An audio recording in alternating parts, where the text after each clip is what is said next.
It's been 2 years since we officially began our Launching the Next Legacy fundraising campaign.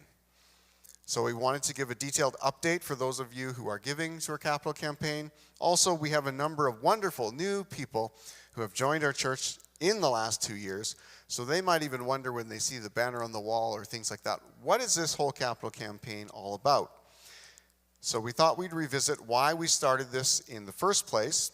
So let's watch our original promo video from 2 years ago when we were 2 years younger.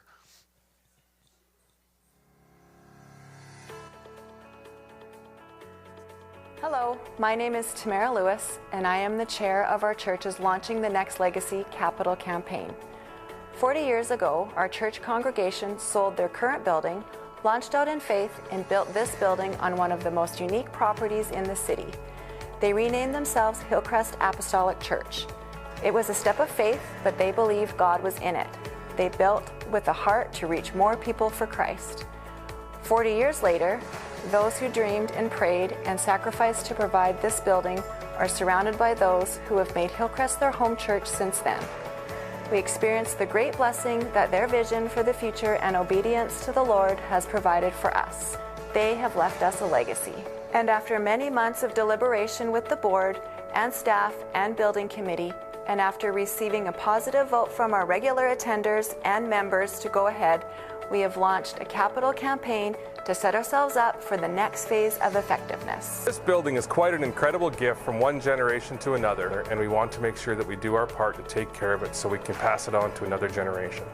After 40 years, we have stuck with starting to fall off the building, water damage on ceiling tiles within the building, cracks in the gym floor, and concrete slabs that have sunk in many areas. The walls and floors have separated, and you can see under the walls to the next room. The first thing we want to do is fix these different problems in our siding, roof, and floors to protect this valuable ministry tool. There was stucco replacement on the upper sanctuary and outer valance that needs to be done. We also need to do some roof patching and coating to extend the life of the roof. The foundation is sunk in some parts and needs to be lifted. Thankfully, technology is now available that makes that easier to do.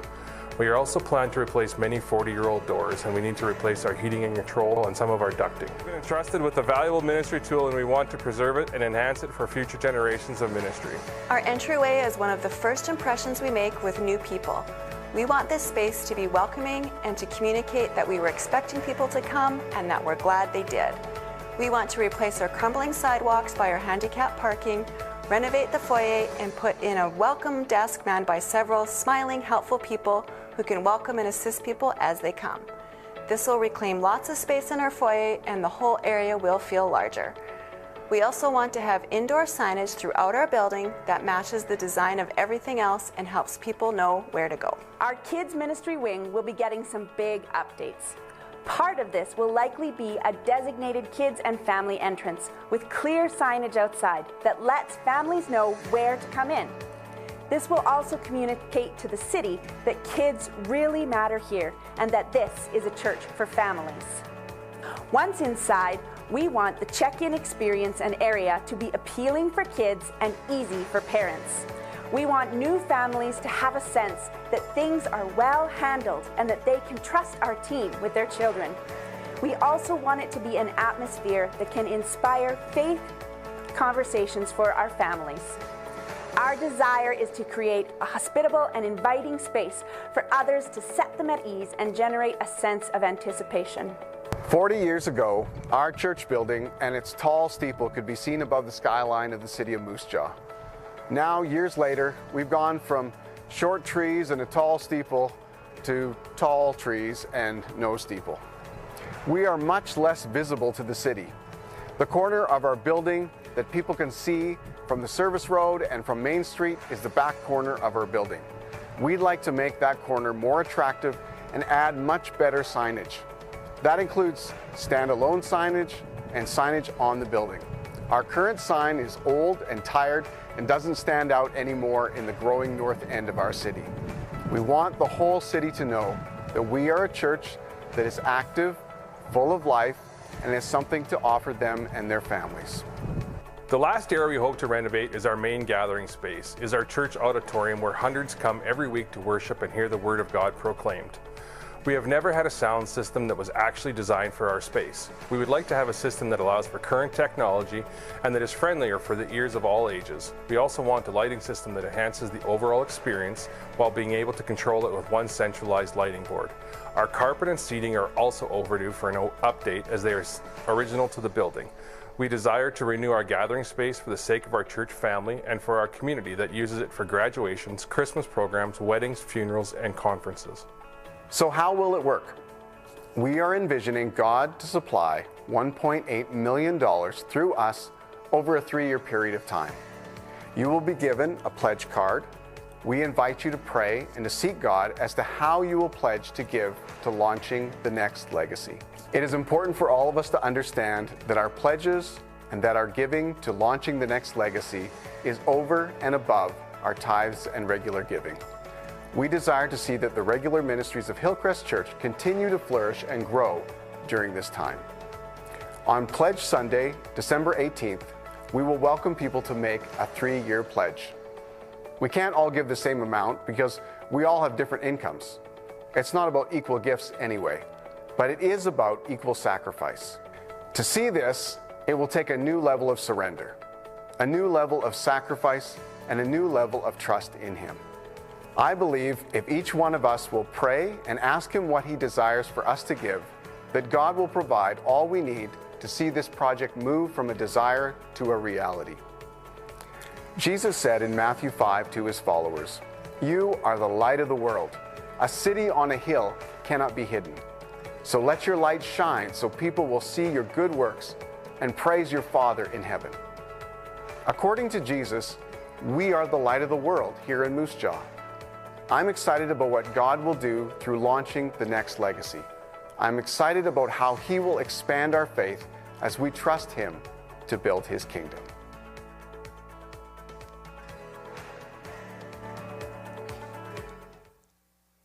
Wow, weren't we good looking back then? You know, I am still excited about the way God is moving. I'm still excited. I've got some things to share with you this morning.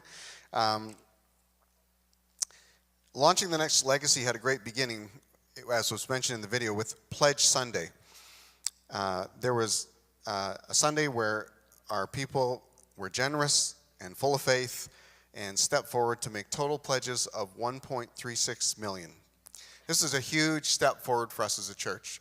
I remember that Sunday very, very well. And now our original goal was to raise $1.8 million to complete all 3 phases of our project. So the Pledge Sunday, we knew at the beginning that the scope of the project would have to adjust probably along the way because the pledges that were made were approximately 75% of what the total goal was that we had originally. So we had some of that reality at the beginning that we knew that the scope would probably change because the pledges were coming in at about 75% of the whole goal. Then we brought in an architectural firm to help us, and they confirmed that our estimated costs for the project were accurate and reasonable. So in the spring of 2023, we invited construction companies to tender bids for phase 1. Well, some of you know how that went.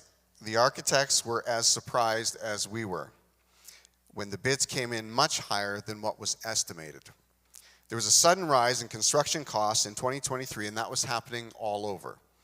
So we knew then that we'd have to adjust the scope of the project even more. If you remember, we started this campaign with 6 prayer priorities that included prayer for protection of leaders in our church who'd be guiding the process, prayers of thanksgiving for the historic leadership and legacy of this church, prayers that this building would be preserved as a place to gather to worship and be used as a discipleship tool, prayers for the unity of our church family, and ultimately prayers that God's will would be done.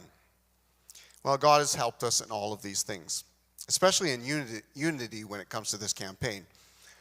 Maybe you don't know this, but many families, when they start talking about money, end up fighting. And it's pretty amazing when you can actually have conversations about money and not get into arguments. And so I want to just commend you as a church for the harmony you have shown over the last 2 years. As a church family, you've done very, very well in this area.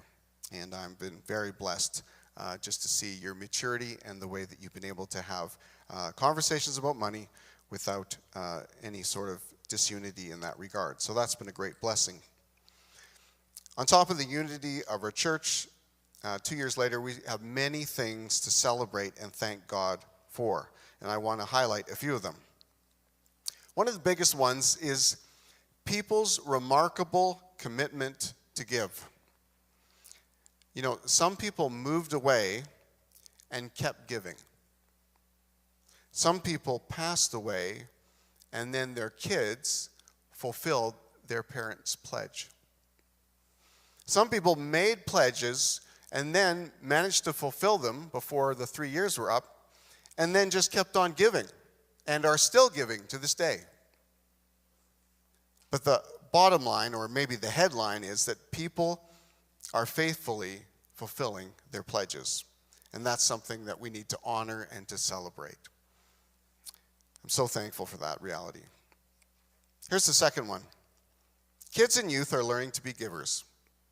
Pastor Chris and Pastor Laura are, and the ones who are working in those departments are just keep cooking up so many creative ideas for giving for the kids, but they are discipling them to be cheerful, generous, and sacrificial givers. In 2 years, the children and youth have given over $6,000. I think one of the greatest legacies may be children and youth who grow up with a heart to give to the Lord and for the benefit of other people. Here's another one. We got 2 big free glow-in-the-dark signs. Did you hear the word free? Some of you did. They were donated by Jimmy Pattison from the Pattison Group. Before we'd even raised $1 for this campaign, Jimmy Pattison had a dream to give signs to our family of churches. But we only found out a bit about it after we began working on this capital campaign. So that was an unexpected blessing that we got. So we were able to cross that expense line, new signs, off our list without spending a dime. Praise God for that. Here's another one. Even though we've been in a capital campaign, we've been able to give generously to others. We appealed to our people to help Joe's Place Youth Center with their fall shortage. They had a fundraising effort that was going on, and we said in September, let's get in the game. Even though we're raising funds for our capital campaign, let's join Joe's Place. And they've been partners in missions, beloved partners in missions for so many years. Let's come to their aid. And Joe had estimated for me that Hillcrest people have given to Joe's Place since the end of September, over and above our regular support of Joe's Place, Hillcrest people have given $58,000. Isn't that incredible? Way to go. And we plan on giving some more. In fact, our Christmas Eve offering is going to go towards Joe's Place as well. But that's just an incredible thing that we're working hard to raise funds that we're able to give like that. Which brings me to the next thing. I love that we've been focused on ministry over money. Even though this capital campaign is happening, our people's focus has not primarily been on money, but rather on ministry. And as an example, I'd like to offer the fact that in 2024, we've baptized 27 adults, teenagers, and kids in our Sunday services.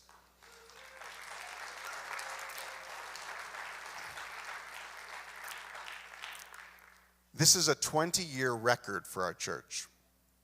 This is the high water mark in 20 years. And I can just say, in every one of those baptisms, I just have seen the hand of God at work and just said, and some of them just mystify me. I'm just like, God is allowing us to play a role in people's lives. And sometimes I just don't see them coming. But I just see that God is at work.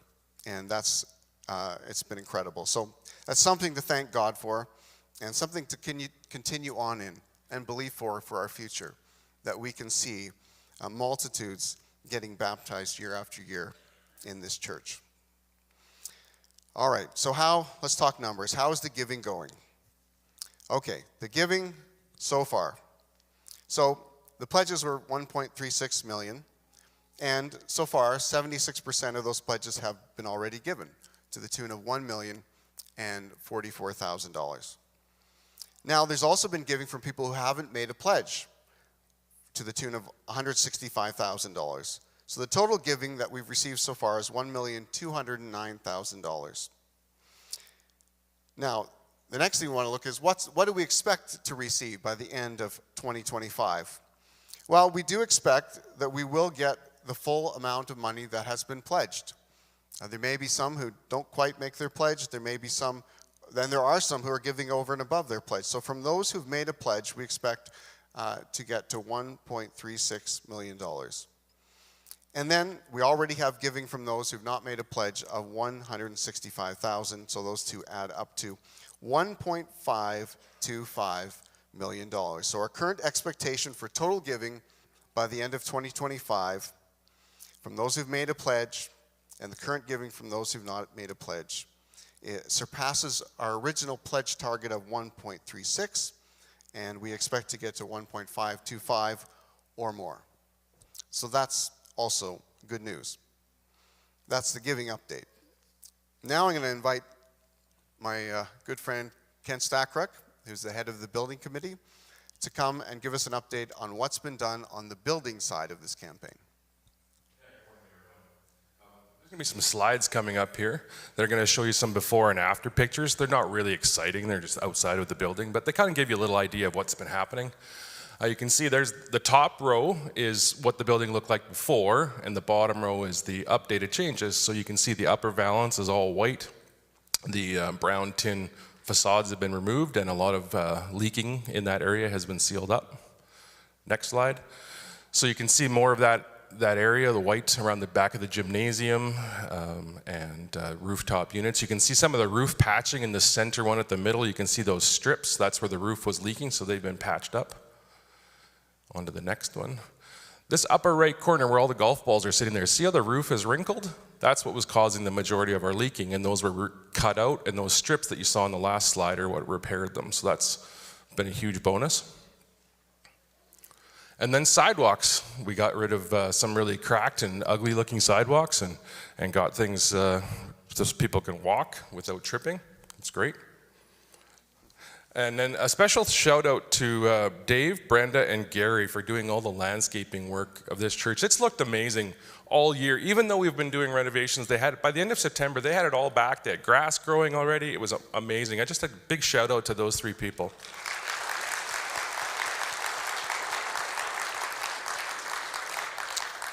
And then here's our new slides that are lit up at night. I'm not often in town at night, but I drove by a few weeks ago and I was like, wow, that blue really pops. It's kind of like the blue on police cars. It really pops out. You can see it. So, and then we had some other projects that happened during this time. We had to upgrade a fire panel and a security panel that we had problems with, so that kind of got wrapped into the building project. But then also we had heating and ducting control was one of the major things that we had with imbalance in heat, and we still have some of that going on. But big thanks to Greg Linus. I don't know if he's here, but Greg is in the plumbing and heating business and has, at very minimal cost, looked after fixing this kind of in-house for us. So big thank out to Greg Linus.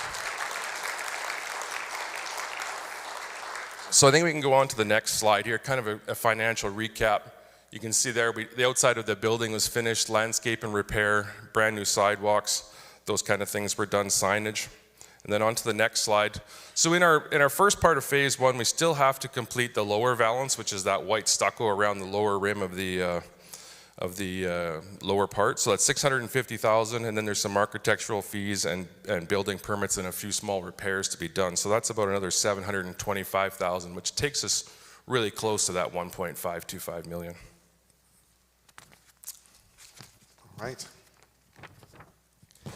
So that's what we feel we can do with the money we are on track to raise. But Kent, I do want to ask you a question. Oh, actually, hold on, Steve. I flipped the page. You got a little bit more? I flipped the page and I didn't have time to look at it. So, Oh, yeah. postponed projects, Share I that. want to let you know of. So the Children's Ring renovation, the large Children's Rings renovation that we were going to do has been postponed. Obviously, we don't have the cash to do that. And our auditorium renewal of phase 3 has been put off to a further date. All right. So here's the question. What if we could, we have 1 year left, what if we could get to our original target, which was 1.8 million? What are some of the projects that we could add back into the scope of the project if we were able to get to 1.8 million? Well, I think one of the big ones is our concrete floors all along the south and west of this building, and carpet that goes along with them. We have mud jacking that needs to be done. I think there's maybe even some slides. Oh yeah, there's slides up here. So in our gymnasium, we have a large crack in the southwest corner of the gymnasium floor. We need to have repaired, and just to make things more user-friendly and kind of tidy the place up. So $50,000 for that mud jacking repair, building permit obviously, carpet for the hallways, student lounge, and then exterior metal exit doors. Some of our metal exit doors, emergency doors, are starting to fail, so we're looking into either doing a replacement or maybe being able to fix our existing ones. And then a foyer facelift. Is that on there? Yeah, here we go. All right, so a new welcome center would be ideal for us, I think. Foyer carpet and some feature walls, ceiling tile and baseboards. Excuse me while I flip the page. And then some departments to our kids area as well. We do need some exterior signage for our kids. We need an automated check-in system and a new sound system for our kids area to kind of bring that up to date.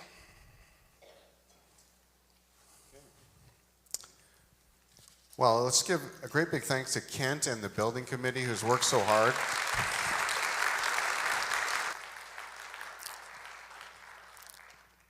We were just talking this morning because Kent and I went to Bible college together, and we're just saying, can you believe we've been sort of just doing this for about 30 years, just growing up together, and who could believe that anyone let us be in charge of something this many years later?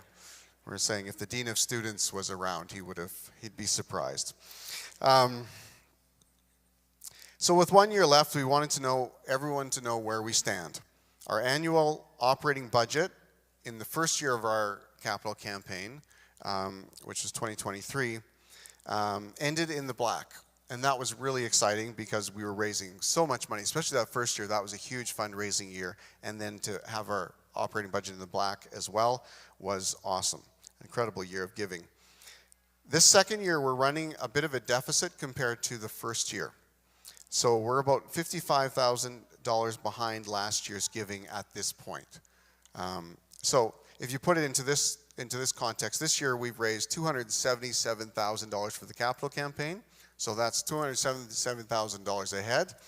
And then on our annual giving, compared to last year, we're about $55,000 behind. So you can see this big jump ahead, and then you can see this step back here in our giving. So we would encourage extra end of the year giving this year so that we can end the year in the black. We don't want the capital campaign in any way to stop us from being able to do what we do as a church. I do want to say, if you're fairly new to Hillcrest or you've been here for a while and you've not joined us yet in regular giving, we'd invite you to pray about that and to consider joining us in regular giving.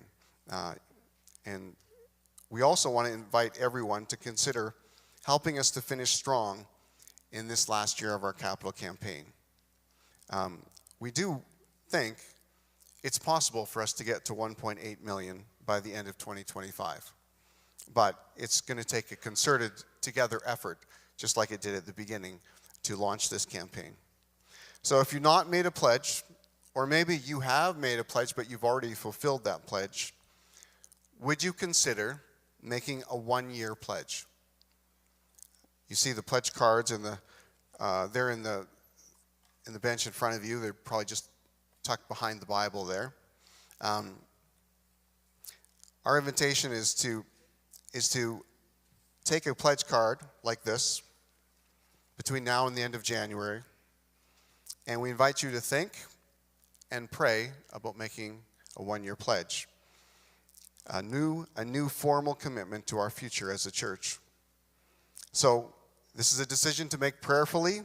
It's a decision, obviously, if you're married, to have a conversation with your spouse. And but what we want to do is by the end of January to collect new pledge cards. So again, whether you fulfilled your pledge and it's a new pledge, or whether you haven't done this before, we'd like to get pledge cards in before the end of January. Then we can celebrate our new pledges at the end of January with another update like this, probably in the first couple weeks of February, where we'll give you guys another update on how that's going. So if you have any questions or would like to talk to myself or Kent about this, we're available, and if it doesn't work to catch us today, we can arrange to meet with you. But we are very thankful for your consideration of this very important matter. Well, now that you've had enough money talk for the morning, how about you go greet some people and say, you know what, I don't have any money, but you look like $1 million.